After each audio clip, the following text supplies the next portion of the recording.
नमस्कार, मैं हूं रंजीत कुमार और शुरू हो चुका है देश का मूड मीटर। केरल का मशहूर पद्मनाभ स्वामी मंदिर एक बार फिर से सुर्खियों में है। सोने के अपने खजाने के लिए पूरी दुनिया में चर्चित इस मंदिर में 8 जून को वो रहस्यमय तांत्रिक अनुष्ठान होने जा रहा है जिसका संबंध इस मंदिर में रखे गुप्त खजाने से माना जाता है और उस खजाने की रक्षा करने वाली दैवी शक्तियों से माना जाता है। पद्मनाभ स्वामी मंदिर के जो सदियों पुराने दस्तावेज हैं उनमें इस विशेष अनुष्ठान के विधि विधान का पूरा ब्यौरा है और उसे किस मुहूर्त में और कैसे किया जाना है इसकी पूरी जानकारी है।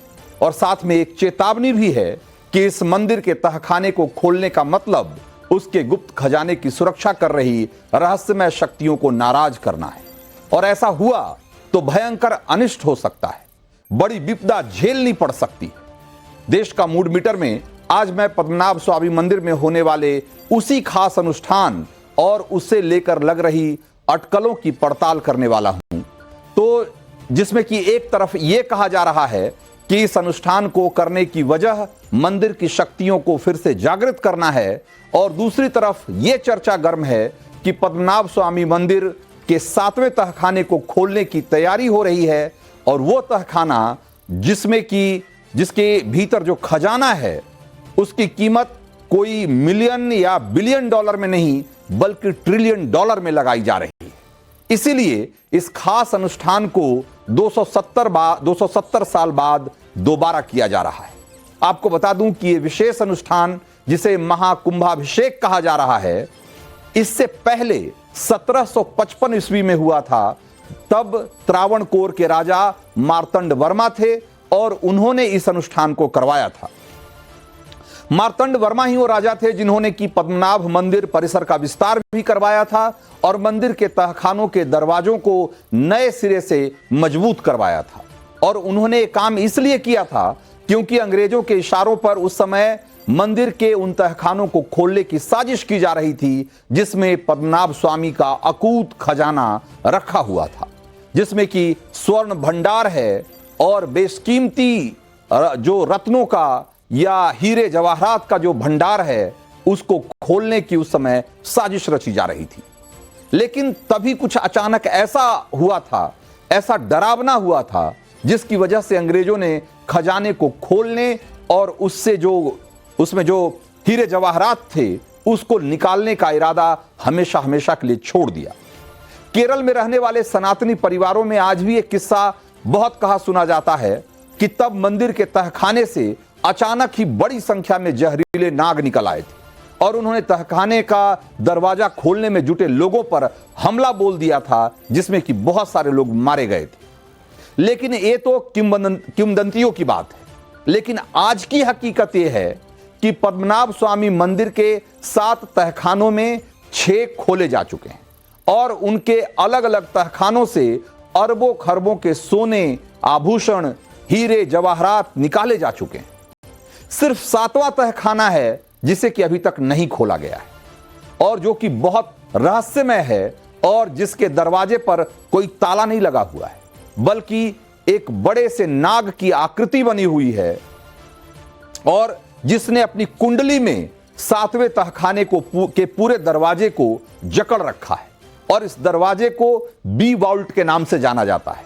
पद्मनाभ स्वामी मंदिर में 1 सदी पुराने ऐतिहासिक दस्तावेजों में इस बात का पूरा उल्लेख है कि 7वें दरवाजे को खोलना किसी बड़े अनिष्ट को न्योता देना होगा और इसी मान्यता को ध्यान में रखकर सन 2011 में सुप्रीम कोर्ट ने 7वें तहखाने यानी कि बी वाल्ट को खोलने से एक तरीके से मना कर दिया था, उस पर रोक लगा दी थी। जबकि बाकी के जो 6 तहखाने थे उन्हें खोल दिया गया और जिस समय ये तहखाने खोले गए और वहां से जो बड़ी मात्रा में आभूषण, सोने चांदी और जो जवाहरात मिले और जो रत्न मिले उनकी कीमत 1 लाख करोड़ रुपए से भी ज्यादा आकी गई थी। और पद्मनाभ स्वामी मंदिर के महाकुंभाभिषेकम अनुष्ठान जो कि 2 जून से जारी है, इसकी पूर्णाहुति 8 जून को होनी है। कृष्ण मंदिर में 8 कलशों को बांधने वाला अष्टबंध कलशम विधान भी इसमें किया गया है और एक मातृ शक्ति की मूर्ति भी स्थापित की गई है इसी इसी सिलसिले में, जिसका संबंध मंदिर के गुप्त खजानों से है, नागद्वार से।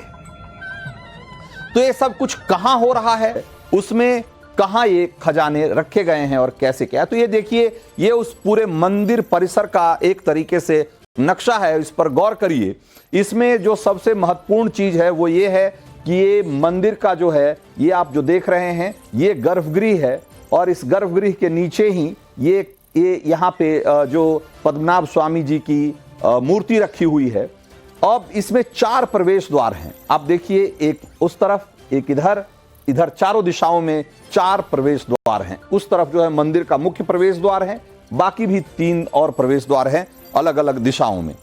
इसमें गौर करने वाली बात यह है कि इसमें जो दक्षिण का जो हिस्सा है, इस दक्षिण हिस्से में यहाँ पे 4 तहखाने थे, जिसको कि तहखाना सी और ई कहा गया, और जो ऊपर के जो 2 तहखाने थे, जो कि ये मंदिर का जो गर्भगृह है उसके बगल में ये जो चारों तरफ ऐसे बारामदे हैं और बीच में आंगन जैसी जगह है, इसके इस तरफ दक्षिण के तरफ जो है, इस दक्षिण प्रांगण से सटा हुआ यहाँ पर 2 तहखाना है, जिसको कि तहखाना सी और ई कहा गया।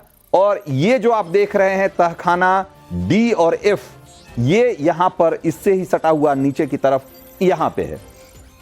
अभी इन दोनों जो तहखानों में, वैसे तो जब इसके बारे में जब लोगों को पता ही था कि इस मंदिर में अकूत खजाना है, अकूत दौलत है पद्मनाभ स्वामी मंदिर में, इसमें जो सी और ई जो तहखाना है, इसमें बड़ी मात्रा में सोने के बर्तन और पद्मनाभ स्वामी को चढ़ाए जाने वाले आभूषण, वैसे आभूषण जो कि रोजमर्रा के दिनों में उनके साज सज्जा के लिए इस्तेमाल किए जाते हैं, उस तरह के आभूषण, उसमें हीरे जड़ित मुकुट, और उसके अलावा बहुत बड़ी संख्या में ऐसे बर्तन वहां रखे हुए थे जिनका इस्तेमाल, सोने के बर्तन जिनका इस्तेमाल रोजमर्रा के पूजा पाठ में किया जाता है।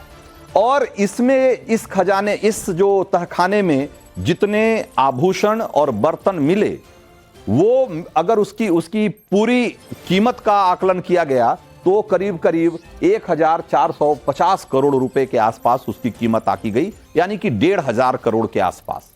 उसके बाद ये जो तहखाना डी और एफ है, इसमें भी इसी तरह के आभूषण और बर्तन मिले, लेकिन दोनों में अंतर यह था कि इसमें जो तहखाना सी और ई है, इसमें उस तरह के बर्तन और आभूषण रखे गए थे पद्मनाभ स्वामी के, जिनका इस्तेमाल रोजमर्रा के काम में होता है। जबकि जो वाउल्ट सी डी और एफ है, यानी कि तहखाना डी और एफ है, उसमें जो खास मौकों पे, यानी कि जब खास अनुष्ठान होता है या त्योहारों के मौके पे, पर्व त्योहारों के मौके पे, जब जो चीजें इस्तेमाल की जाती हैं, कुछ खास किस्म के मुकुट, कुछ खास किस्म के बर्तन, धूपदानी, शंख, जो कि सब सोने से बने हुए और उन पर हीरे और जवाहरात उन पे एक तरीके से उन पर जड़े हुए, जो इस तरह के आभूषण और इस तरह की चीजें यहाँ पर ये जो डी और एफ जो तहखाना है उसमें रखा गया था। तो इसकी कीमत जो है वो कमोबेश 350 करोड़ रुपए के आसपास आकी गई। तो अगर आप इस तरीके से अगर आप देखें तो करीब 2000 करोड़ रुपए का जो के आभूषण सोने के, चांदी के, वो इन दोनों वाउल्ट में, या यूं कहे कि इन चारों वाउल्ट में मिले। लेकिन जब 2011 में जब जो तहखाना ए खोला गया, वाउल्ट ए, जो कि ये दक्षिण तरफ है, ये उत्तर की तरफ जो अयप्पा मंदिर है उससे सटा हुआ जो एक तहखाना है जिसको कि वाउल्ट ए कहा गया, इसे जब खोला गया तब वहां पर जो दौलत मिली, या जितना सोना, चांदी, आभूषण और माणिक्य वहां जितने मिले, वो देखकर लोगों की आंखें नहीं ठहर रही। और उसकी कीमत कितनी आकी गई? 70,000 करोड़ रुपए। और 70,000 करोड़ रुपए के जो आभूषण थे, जो सोने चांदी थे, उसमें सोने के बहुत बड़े बड़े चेन जिस पर कि हीरे जड़े हुए थे, और उसमें से तो एक चेन करीब 10 केजी का है, सोने का चेन जो कि 10 किलो का है, और उसके ऊपर हीरे जड़े हुए। उसके अलावा बहुत सारे ऐसे आभूषण जिसमें कि बहुत बेशकीमती पत्थर लगाए गए हैं, जिसमें कि आप हीरे और जवाहरात, नीलम, पन्ना, जो कि बहुत ही बेशकीमती हैं, और बहुत ही अनमोल किस्म के ये रत्न हैं, उससे जड़े हुए जो आभूषण हैं वो इसमें मिले। और ये इतना बड़ा खजाना था कि इसका आकलन करने में भी कई महीने लगे, तब जाकर के इसके खजाने का पूरा आकलन किया जा सका था। ये था तहखाना ए, 70,000 करोड़ रुपए। लेकिन जिस असली तहखाने की बात हो रही है, जिसे वाउल्ट बी कहा जा रहा है, ये तहखाना बी है जिसे अब तक खोला नहीं गया है। और इस तहखाने के बारे में यह कहा जा रहा है कि अगर इसे खोला गया तो जो अनिष्ट की आशंका है वो तो अपनी जगह है ही, लेकिन चूंकि इस तहखाने में इसका कोई दरवाजा नहीं है या दरवाजे पे ताला नहीं है, एक दीवार में एक इस तरह की संरचना जरूर दिखती है जो दरवाजे की तरह दिखती है, लेकिन उसमें 2 नाग कुंडली मारे हुए दिखते हैं और वो दरवाजे के दोनों तरफ वो उनकी कुंडली इस तरीके से लिपटी हुई है कि ऐसा लगता है कि वो उस दरवाजे के रक्षक हैं। और इसीलिए माना जाता है कि अगर इस दरवाजे को खोला गया या इस तहखाने को खोला गया तो कोई बड़ा अनिष्ट हो सकता है, कोई बड़ी आपत्ति, कोई बड़ी विपदा जो है वो आ सकती है, क्योंकि ये ऐसा करना जो मंदिर के रक्षक देवता हैं उनको नाराज करना होगा, ये ऐसा माना जाता है। इसीलिए और इसी आपत्ति की वजह से तहखाना बी जो है वो 2011 में नहीं खोला गया था। लेकिन ऐसा माना जा रहा है कि इसमें जो खजाना है वो अभूतपूर्व है और वो इतना बड़ा है, वो इतनी बड़ी दौलत वहां रखी हुई है कि जिसके बारे में आकलन करना भी मुमकिन नहीं है। और कहा जा रहा है कि इसकी कीमत 1.5 लाख करोड़ से लेकर बल्कि 10 लाख करोड़ तक हो सकती है, बल्कि कुछ भी हो सकती है। सो ये यूं समझिए कि ये जो पद्मनाभ स्वामी मंदिर है, इसमें दौलत, अकूत दौलत है, ये बात तो सारी दुनिया जानती है। लेकिन जो सबसे बड़ा तहखाना है, जो सबसे बेशकीमती तहखाना है, उसे अभी तक नहीं खोला गया है। और ये जो अनुष्ठान हो रहा है उसके बारे में कहा जा रहा है कि इस अनुष्ठान के पूरा हो जाने से जो मंदिर में जो एक तरीके से गरुड़ कवच है वो एक तरीके से जागृत हो जाएगा और उसके बाद इस तहखाने को खोलने की प्रक्रिया शायद शुरू की जा सकती है। तो साल 2011 में जब मंदिर के 6 तहखानों को खोला गया था, तब उन 2 दरवाजों को भी तोड़ दिया गया था, जिसके 7वें तहखाने यानी कि वॉल्ट वी की सुरक्षा के लिए जिसे बनाया गया था। और यह बात तब सामने आई थी कि 7वें तहखाने का पहला दरवाजा लोहे का बना हुआ था और दूसरा दरवाजा लकड़ी का, और इसके बाद वो तीसरा दरवाजा था जिस पर नाग की एक रहस्यमय आकृति उकेरी गई थी। तो जब 2 दरवाजे तोड़े गए तो उन्हें ऐसा लग रहा था कि ये जो है वाउल्ट वी का मुख्य दरवाजा है। लेकिन उन 2 दरवाजों को तोड़कर जब वो अंदर गए तब उन्हें पता लगा कि एक तीसरा दरवाजा है जिस पर कि कोई ताला नहीं लगा हुआ है, बल्कि उस पर 2 नाग की आकृतियां बनी हुई है। वो दरवाजा नुमा एक संरचना जरूर है, लेकिन उसके अंदर कैसे जाना है इसके बारे में किसी को कुछ भी नहीं पता। पद्मनाभ स्वामी मंदिर के पुजारियों ने तब बताया था कि 7वें तहखाने के नाग द्वार को अष्टनाग बंध मंत्र से बांधा गया है।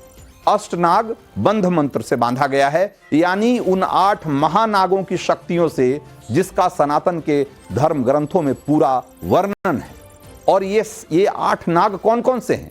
ये 8 नाग हैं अनंत, वासुकी, पद्म, महापद्म, तक्षक, कुलिक, कर्कट और शंख। ये जो 8 नाग हैं, महानाग हैं, इनकी शक्तियों से इस दरवाजे को बंद किया गया है, ऐसा हमारे शास्त्रों में लिखा गया है। पद्मनाभ स्वामी मंदिर से जुड़ी पौराणिक दस्तावेजों में इस बात का जिक्र है कि 7वें द्वार को खोलने से पहले एक खास गरुड़ मंत्र का उच्चारण पूरी शुद्धता से करना होगा, और अगर ऐसा नहीं होता है तो मंत्र पाठ करने वाले की मृत्यु तक हो सकती है। त्रावणकोर के राज परिवार ने भी सुप्रीम कोर्ट में इन बातों का हवाला दिया था, और स्क्रीन पर अभी जो आप वीडियो देख रहे हैं इस समय, वो त्रावणकोर राज परिवार का है। और त्रावणकोर राज परिवार ही इस मंदिर का मुख्य रक्षक है। और ये एक तरीके से त्रावणकोर के जो महाराजा थे वो एक तरीके से भगवान पद्मनाभ के सेवक के तौर पे वो पूरे राज्य की राजकाज देखते थे। और ऐसी मान्यता है कि त्रावणकोर के असली महाराज जो भगवान पद्मनाभ हैं, और जो ये राज परिवार है वो उनका सेवक है, उनका दास है, और उस दास के ही हैसियत से वो उनके बिहाफ पे, एक तरीके से कहिए कि पद्मनाभ स्वामी के बिहाफ पे उनके पूरे जो राज्य है उसका शासन ये देखते रहे। और इस राज परिवार की बहुत गहरी आस्था इस मंदिर से जुड़ी रही है, और इसी राज परिवार ने समय समय पर इसका जीर्णोद्धार भी कराया और इस मंदिर परिसर का विस्तार भी करवाया। इसीलिए पद्मनाभ मंदिर के बंद तहखानों को जब खोला जा रहा था, तब पुजारियों ने इसका हवाला देकर ये कहा था कि तहखाना खोलना और खजाना निकालना शुभ नहीं होगा, और अब इसे संयोग मानिए या फिर पद्मनाभ मंदिर के खजाने से जुड़ी पौराणिक मान्यता कि टीपी सुंदर राजन नाम से जिस पूर्व आईएएस अफसर ने पद्मनाभ मंदिर के तहखानों को खोलने की याचिका कोर्ट में लगाई थी, तहखानों का गेट खुलने के कुछ दिन बाद ही उनका निधन हो गया था। और उसके बाद से मान्यता और जोर पकड़ ली कि जो भी इस 7वें तहखाने को खोलने की कोशिश करेगा और उसे खोलने की प्रक्रिया में अगर थोड़ी भी अशुद्धि हो गई, थोड़ी भी गलती हो गई, तो एक तरीके से उसकी सजा उसकी मृत्यु के रूप में सामने आ सकती। पद्मनाभ मंदिर में महाकुंभाभिषेकम अनुष्ठान हो रहा है, तो इस बात की फिर से चर्चा हो रही है कि ये जो मंदिर परिसर है और इसमें जो तहखाने हैं, इसको खोलने की जो प्रक्रिया है, अगर पूरे विधि विधान के साथ इसका पालन नहीं किया गया तो यहां कोई बड़ा अनिष्ट भी हो सकता है। और माना यह जा रहा है कि इस जो विधान को खास तौर से 270 साल बाद यह अनुष्ठान इसीलिए किया जा रहा है ताकि मंदिर के खजाने के रक्षक नाग शक्तियों को मनाया जा सके, और इसके लिए बताई गई खास प्रक्रिया से गरुड़ मंत्र का भी जाप हो रहा है ताकि मंदिर में गरुड़ कवच भी एक्टिव हो जाए, और अगर 7वां दरवाजा खोला जाए, 7वां तहखाना खोला जाए, तो जो अनिष्ट की आशंका है उसको दूर किया जा सके। तो देश का मूड मीटर में अब वक्त है अगली स्टोरी का, और आपको यह बताने का कि चिनाब ब्रिज के उद्घाटन के साथ ही पीएम मोदी ने रिकॉर्ड बुक में कीर्तिमान का कौन सा नया पन्ना जोड़ दिया है।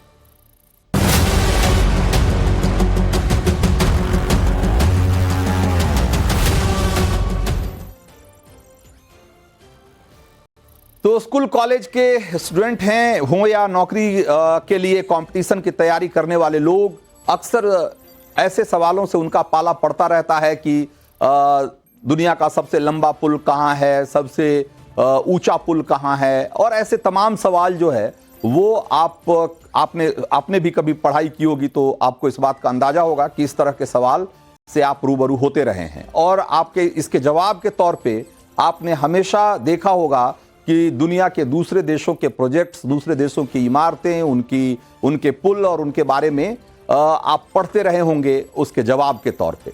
लेकिन अब समय बदल रहा है, हिंदुस्तान बदल रहा है, और इस तरह के बहुत सारे रिकॉर्ड जो कि पहले चीन, यूरोप और अमेरिका के देशों के हिस्से में आता था, वो सारे रिकॉर्ड अब उसमें से बहुत सारे रिकॉर्ड अब भारत के हिस्से में भी आने लगा है। और भारतीय छात्रों का अगर सामान्य ज्ञान अगर उनको दुरुस्त करना है तो वो ऐसे सवालों का जब जवाब तलाशेंगे तो उसमें दुनिया के कुछ बाकी जो बड़े प्रोजेक्ट्स हैं उसके साथ साथ उनको हिंदुस्तान के भी कई प्रोजेक्ट्स के बारे में जानने को मिल जाएगा। और उसी में से एक प्रोजेक्ट है चिनाब का railway bridge.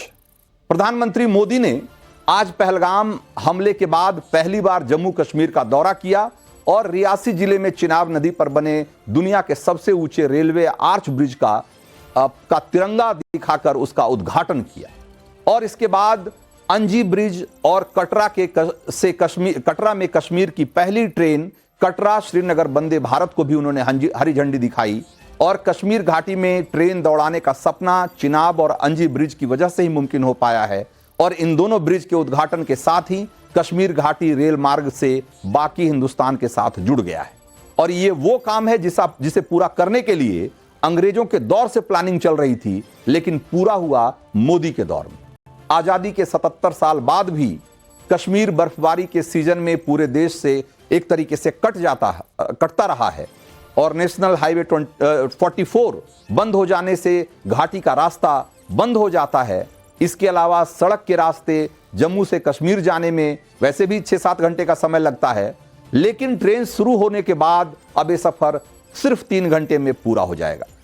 Chenab arch bridge Reasi जिले में बक्कल और कौड़ी के बीच बनाया गया है और इस प्रोजेक्ट को 2003 में इसकी शुरुआत की गई थी। अटल बिहारी वाजपेयी के शासनकाल में इसको मंजूरी मिली और शुरुआती प्लान के मुताबिक इसे 2009 तक बनकर तैयार हो जाना था, लेकिन इसे पूरा होने में पूरे 22 साल लग गए। 1315 मीटर लंबा चिनाब ब्रिज नदी से 359 मीटर की ऊंचाई पर है और ये कितना ऊंचा है इसका अंदाजा आप इसी बात से लगा लीजिए कि ये पेरिस के एफिल टावर जो कि 330 मीटर का है उससे भी 29 मीटर ज्यादा ऊंचा है। पुल को बनाने में 1486 करोड़ रुपए की लागत आई और इस पुल पर 29,800 मीट्रिक टन स्टील का इसको बनाने में इस्तेमाल किया गया है। यह इलाका चूंकि सिस्मिक जोन 5 में आता है, इसलिए चिनाब ब्रिज को इस तरीके से बनाया गया है कि रिक्टर स्केल पर अगर 8 की तीव्रता वाला भूकंप भी आ जाए तो भी इस पुल का बाल बाका नहीं होगा। और इसी के साथ पीएम मोदी ने आज अंजी खड्ड पर भी बने भारत के पहले केबल स्टे रेल ब्रिज का भी उद्घाटन किया और यह भी मोदी काल में बना एक नया रिकॉर्ड ही है। और इसकी वजह से आपको अपना सामान्य ज्ञान अपडेट करने की जरूरत पड़ सकती है। अंजी ब्रिज नदी तल से 331 मीटर की ऊंचाई पर बना है और 1086 फीट ऊंचा एक टावर इसे सहारा देने के लिए तैयार किया गया है, जो कि करीब 77 मंजिला बिल्डिंग जितना लंबा है। आप सोचिए, आपने हिंदुस्तान में 77 मंजिला बिल्डिंग अभी तक ढंग से नहीं देखी होगी कहीं, लेकिन उतनी ऊंचाई का एक ऐसा पिलर तैयार किया गया है जो कि इस ब्रिज को सपोर्ट करता है। और इस पुल की लंबाई 725 या यूं कहें कि 725 मीटर से थोड़ी ज्यादा है और इसमें से 472 मीटर का हिस्सा केबल्स पे टिका हुआ है।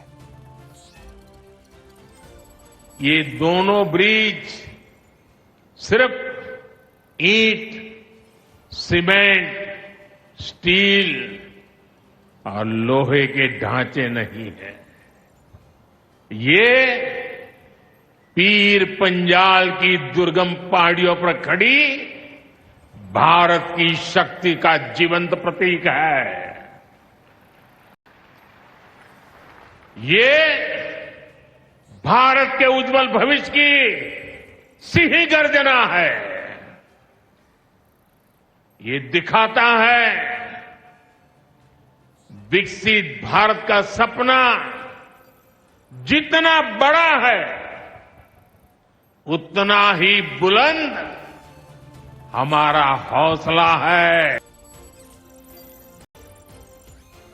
तो चिनाब और अंजी ब्रिज के उद्घाटन के साथ ही मोदी के रिकॉर्ड बुक में एक और पन्ना जुड़ गया है, लेकिन ये जान लीजिए कि विकास का ये मिशन अभी पूरा नहीं हुआ है। मोदी रिकॉर्डधारी हैं और चिनाब ब्रिज से आगे भी उनकी बहुत बड़ी तैयारी। जैसा कि आप जानते हैं कि देश की सबसे लंबी रोड टनल का खिताब फिलहाल अटल टनल के पास है। 10,000 फुट की ऊंचाई पर बनी 9 किलोमीटर लंबी अटल सुरंग का उद्घाटन 3 अक्टूबर 2020 को पीएम मोदी ने ही किया था। लेकिन कुछ ही महीनों में पीएम मोदी अपना ही रिकॉर्ड तोड़ने वाले हैं। भारत ही नहीं बल्कि एशिया की सबसे लंबी सुरंग जोजिला टनल का निर्माण 70% पूरा हो चुका है और 13.1 किलोमीटर लंबी और 17 किलोमीटर के अप्रोच रोड के साथ इसकी कुल लंबाई 30 किलोमीटर से ज्यादा होगी। और इस सुरंग के बनने से लेह लद्दाख का संपर्क साल भर देश के दूसरे हिस्सों से बना रहेगा। अभी सर्दियों में भारी बर्फबारी के कारण लेह लद्दाख का संपर्क टूट जाता है, लेकिन इस सुरंग के बनने से वाहनों को खतरनाक जोजिला दर्रा पार नहीं करना होगा और इसे पार करने में अभी 3.5 घंटे का वक्त लगता है, जबकि जोजिला टनल के चालू हो जाने के बाद यह समय घटकर सिर्फ 15 से 20 मिनट का रह जाएगा। तो जोजिला सुरंग कश्मीर के गांदरबल जिले में के बालटाल को लद्दाख के कारगिल जिले के द्रास कस्बे के मिनी मार्ग से जोड़ेगा और साल 2021 में इस टनल का निर्माण शुरू किया गया था और अगले साल के आखिर या यूं कहें कि 2027 की शुरुआत तक इसे पूरा कर लिए जाने की उम्मीद जताई जा रही है। ये सुरंग आम जनता और पर्यटकों के साथ ही सेना के लिए भी बहुत महत्वपूर्ण होगा। साल भर लद्दाख के सड़क मार्ग से जुड़े रहने से देश को, जो देश की सेना है उसको चीन की सीमा और सियाचिन तक आना जाना, साजो सामान को पहुंचाना सेना के लिए बहुत आसान हो जाएगा। जोजिला सुरंग बनने से श्रीनगर से लेह जाने में कम से कम 3 घंटे से कम का समय लगेगा। तो जोजिला टनल के शुरू होने से हिंदुस्तान का एक और रिकॉर्ड बनेगा, लेकिन यह तो फ्यूचर की बात है। लेकिन बीते कुछ महीनों के भीतर ही पीएम मोदी ने कई ऐसे प्रोजेक्ट की शुरुआत की है जो किसी कीर्तिमान से कम नहीं। इसी साल 6 अप्रैल को प्रधानमंत्री नरेंद्र मोदी ने भारत के पहले वर्टिकल लिफ्ट समुद्री पुल, जिसे कि नया पंबन ब्रिज कहा जा रहा है, इसका भी उद्घाटन किया। और तमिलनाडु का यह समुद्री ब्रिज रामेश्वरम को मुख्य भूमि से जोड़ता है। 2.08 किलोमीटर लंबे इस पुल में 99 स्पैन और 72.5 मीटर का एक वर्टिकल लिफ्ट स्पैन भी है, जिसकी वजह से बड़े जहाजों के आवागमन में दिक्कत नहीं होती। 550 करोड़ रुपए की लागत से बना यह पुल भारत की समुद्री इंजीनियरिंग में टेक्नोलॉजिकल एडवांसमेंट को दर्शाता है। इसके बनने से रामेश्वरम जाने वाले तीर्थयात्रियों के लिए भी कनेक्टिविटी और बेहतर हुई है। मोदी काल में एक और रिकॉर्ड के बारे में आपको बताते हैं। भारत को सबसे लंबा समुद्री पुल भी पीएम मोदी के शासनकाल में ही मिला। मुंबई ट्रांस हार्बर लिंक, जिसे अटल सेतु के नाम से भी जाना जाता है, यह भारत का सबसे लंबा समुद्री पुल है और दुनिया के सबसे लंबे समुद्री पुलों में से एक है। और इसकी लंबाई 21.8 किलोमीटर है, जिसमें 16.5 किलोमीटर समंदर के ऊपर है और 5.3 किलोमीटर जमीन पर है। यह पुल मुंबई और नवी मुंबई को जोड़ता है, जिससे यात्रा का समय 2 घंटे से घटकर 20 मिनट हो गया है। इसे भी करीब 18,000 करोड़ की लागत से बनाया गया है। 6 लेन वाले इस पुल का उद्घाटन 12 जनवरी 2024 को प्रधानमंत्री नरेंद्र मोदी ने ही किया था। मोदी के रिकॉर्ड बुक का अगला पन्ना आपको दिखाते हैं। एशिया का दूसरा सबसे बड़ा और देश का सबसे बड़ा रेल सड़क पुल ब्रह्मपुत्र नदी पर बनेगा, बोगीबिल, जिसे कि बोगीबिल ब्रिज कहा गया। और इसका उद्घाटन भी पीएम मोदी ने ही किया था दिसंबर 2018 में। 4.94 किलोमीटर लंबे इस पुल के ऊपरी हिस्से पे सड़क है, जबकि नीचे से ट्रेन गुजरती है। यह पुल ब्रह्मपुत्र नदी के उत्तर और दक्षिण तटों को जोड़ता है और इस ब्रिज को ऐसे बनाया गया है कि यहां पर लड़ाकू विमान को भी उतारा जा सकता है, क्योंकि सुरक्षा रणनीति के नजरिए से यह पुल काफी महत्वपूर्ण है। ब्रह्मपुत्र के दोनों तरफ बसे लोगों को कनेक्टिविटी के अलावा असम के इस हिस्से को चीन की सीमा से सटे अरुणाचल प्रदेश से जोड़ना बहुत जरूरी था, ताकि बिना किसी दिक्कत के भारतीय सेना अपना सैनिक साजो सामान और जो सीमावर्ती इलाके हैं उसकी वहां तक तैनाती कम समय में कर सके। इसके लिए भी यह पुल बहुत महत्वपूर्ण माना जा रहा है। 5,900 करोड़ रुपए की लागत से बने बोगीबिल पुल के नीचे से के दोनों तरफ रेल लाइन है और उसके ऊपर 3 लेन की एक सड़क है, जिस पर भारी सैन्य वाहन, जिसमें कि टैंक भी शामिल है, वो भी इस पर आसानी से गुजर सकते हैं। इस पुल के शुरू होने के साथ ही असम से अरुणाचल प्रदेश के बीच की यात्रा का समय 4 घंटे कम हो गया, जबकि दिल्ली से डिब्रूगढ़ के बीच ट्रेन यात्रा में 3 घंटे के आसपास की कटौती हुई है। पूर्वोत्तर में ही मोदी ने एक और बड़ी सौगात दी थी। असम का पूर्वोत्तर के 2 राज्यों को जोड़ने वाले इस ब्रिज की शुरुआत 2017 में हुई थी और इसका निर्माण 2011 में शुरू हुआ और 950 करोड़ रुपए की लागत से इसे तैयार किया गया है। 2017 में इसकी शुरुआत के बाद अरुणाचल प्रदेश और असम के बीच की दूरी 165 किलोमीटर कम हो गई और इससे ये जो सफर है ये इसमें करीब 5 घंटे की कटौती हुई। और इसी से आप अंदाजा लगाइए कि पिछले 11 सालों में मोदी सरकार के दौरान देश में जो इंफ्रास्ट्रक्चर का डेवलपमेंट है उसमें किस तरह की तेजी आई। मोदी के मिशन और विजन का नतीजा है कि आज दुनिया में कहीं किसी से पूछा जाता है कि दुनिया की सबसे ऊंची मूर्ति कौन सी है और कहां है, तो उसका जवाब आता है स्टैच्यू ऑफ लिबर्टी। गुजरात के नर्मदा जिले के केवड़िया में सरदार वल्लभ भाई पटेल की मूर्ति, जिसे स्टैच्यू ऑफ यूनिटी कहा जाता है, दुनिया की ये सबसे ऊंची मूर्ति, और इसका उद्घाटन भी 2018 में प्रधानमंत्री मोदी ने ही किया था। इसी तरीके से देखा जाए तो आज की तारीख में हिंदुस्तान में तो वो हमने कुछ ऐसे इंफ्रास्ट्रक्चर प्रोजेक्ट की बात की जो कि या तो पूरे होने के कगार पे हैं या पूरे हो चुके हैं, लेकिन बहुत सारे ऐसे भी इंफ्रास्ट्रक्चर प्रोजेक्ट देश में चल रहे हैं जो कि अगले कुछ सालों में पूरे हो जाएंगे और उसके बाद जो आपका सामान्य ज्ञान वाला जो सवाल जवाब है उसमें और भी कुछ ऐसे सवाल जुड़ जाएंगे जिसका सबसे ऊंचा, सबसे लंबा, सबसे बड़ा, उसमें भारत के बहुत सारे इंफ्रास्ट्रक्चर के प्रोजेक्ट्स आपको पढ़ने को मिलेंगे। तो आज देश का मूड मीटर में वक्त इतना ही था। मुझे दीजिए इजाजत। ब्रेक के उस पार देखिए